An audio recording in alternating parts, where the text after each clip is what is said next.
A while ago, Salubrious Snail posted a video series about what counts as card advantage. I really liked the series, taking a concept and stretching it to the limits. So I asked Alex if I could do a riff on this and make a video about removal in the same manner. But then he said, Oh, a video about the limits of what does and doesn't count as removal? I made that.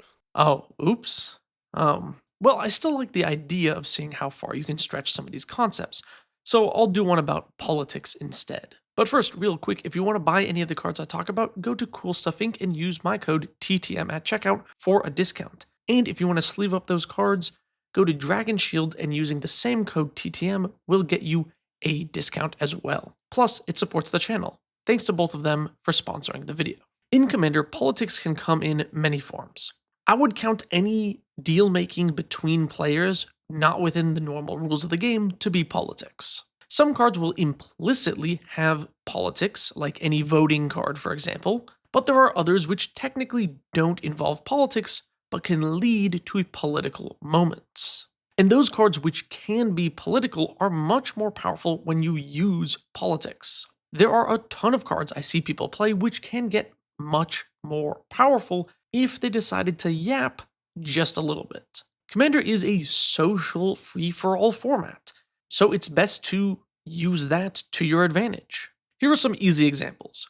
Peer's Whim is a very powerful card. You can use it as a Sylvan Tutor that forces everyone else to sacrifice something. Wait, why did I say Sylvan Tutor? I meant Sylvan Scrying, but that's not even correct. It's more like a Reap and Sow. Anyway, it puts a land of your choice into play.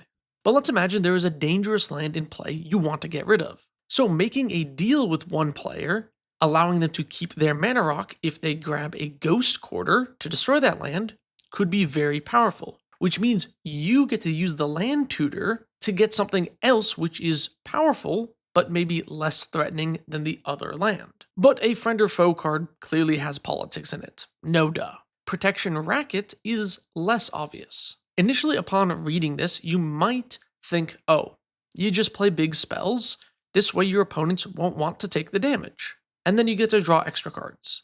But in reality, this can be a very powerful draw engine for a silver-tongued player. A Swords to Plowshares seems like a bad flip, since it only does 1 damage to your opponent. But if you can convince a player that the swords is coming at someone else, they might let it go to your hand, and that's free card advantage. This brings me to much more difficult examples. If you are willing to yap and be more performative, an untapped land can be a political tool. If you have some form of interaction, simply saying you might do something or could intervene in a board state makes that untapped land a political thing. Holding your 8th land in hand and keeping 7 untapped means you might have a Cyclonic Rift, and that could make a few attacks swing in a different direction. I do want to stress that I would not lie in this situation. Blatantly lying only really works once, and once you lose that trust, it can be hard to gain back. In addition, this only works if you actually play removal. There are a lot of times where I see untapped lands and have no fear because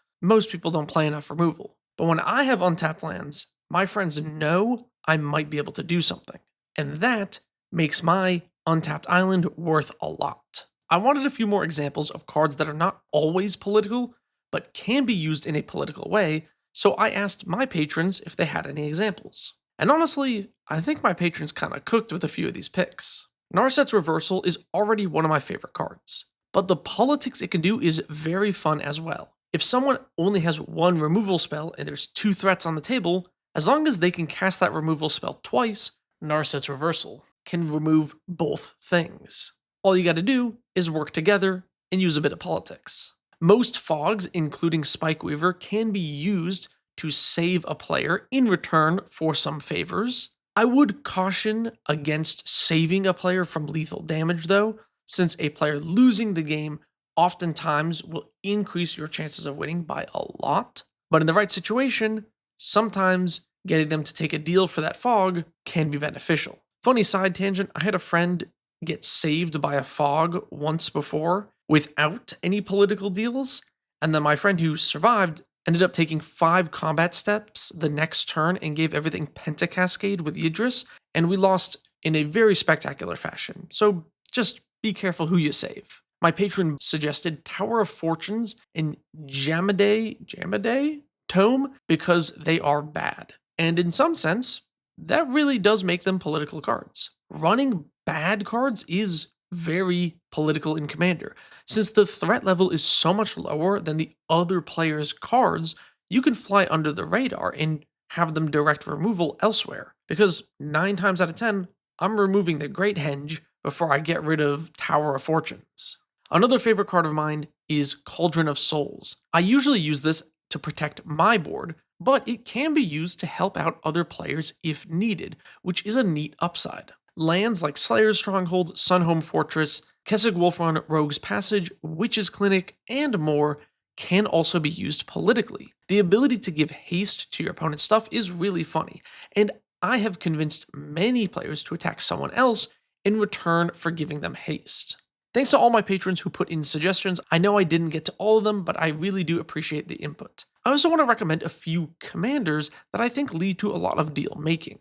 The 12th Doctor gives anything Demonstrate, which can be insanely powerful with removal if you can get someone else to point that removal at a different player's threat, letting one removal spell be like a 3-for-1, which is kind of insane. Glisa the Traitor is commonly played with artifacts that sacrifice themselves for value, and if that value is something an opponent could benefit from, they could intentionally block Glisa to trigger her effect and help you rescue that artifact. And the new Iroh Tea-Master will let you make tons of deals as you pass around massive tokens or other gifts to players. All of this talking and deal making might make you think of a rather annoying player at your game store. And this is potentially very true. Commander being a free-for-all where a player might be in the lead means that some amount of deal making and table banter is inevitable. But you also need to know when to shut up. Like anything, too much of something, even a good thing, can be annoying. Here's one key factor to keep in mind. In EDH, you don't have all of the information. Other players' hands are still a mystery, their deck might be a mystery to you, so if they don't want to take your deal, you need to respect that and not be too pushy. They might have a good reason to refuse that deal, and you can always talk after the game and maybe reevaluate whether or not they should have taken that deal. I do think people don't yap enough when playing Commander though. So many cards have the ability to be powerful cards due to politics, but they flop in EDH because people use them as written without putting any extra oomph into them. Sometimes reading between the lines can add a bit more spice to a card and make it a lot more fun and a lot more powerful. So give it a try. Ash Houston asks, although I generally agree with your thoughts on Sol Ring, in my ideal world, it's a game changer like Mana Vault or ban like Crypt. My playgroup plays at bracket 2 and 3. How can I convince my playgroup to not play it along with me so games can be more predictable in early turns? And if that's not possible, how do you suggest I adjust my mindset? I truly believe Sol Ring is less fun in casual Commander, and because of that, I don't play it. And that is a huge benefit to me. I'm not going to force anyone else to play the way I like to play, but effectively, I'm showing them by not doing that. So there is going to be a game where someone gets off to a fast start because of a Sol Ring, and I will play politics. I will say, hey, let's go get that guy because they're way ahead. And I'm able to build up my board and avoid the removal, avoid the early game pressure because I don't have the Sol Ring. And over the course of multiple games, I'm never going to be the person who is the Sol Ring opener, has to be beat up early guy. So if you're doing that, and in your playgroup, everyone starts to remember the times where they played Sol Ring early and get 3v1'd, and if they didn't like that, they might go, well, maybe I should cut Sol Ring just like you did. Lead by example is what I'm saying, I guess. But some people like the 3v1, in which case, Sol Ring is a good fit for them because it's going to make their deck more fun for them. And all you gotta do is play a bit of removal to stop them from winning and move on with your game plan. I hope that answered your question. Special thanks to all my patrons for helping me with this video for that question, and my tier 3 patrons whose names you see scrolling here. If you want to join in on any of this, that questions, suggestions for videos like this, or be in the credits like that, link below.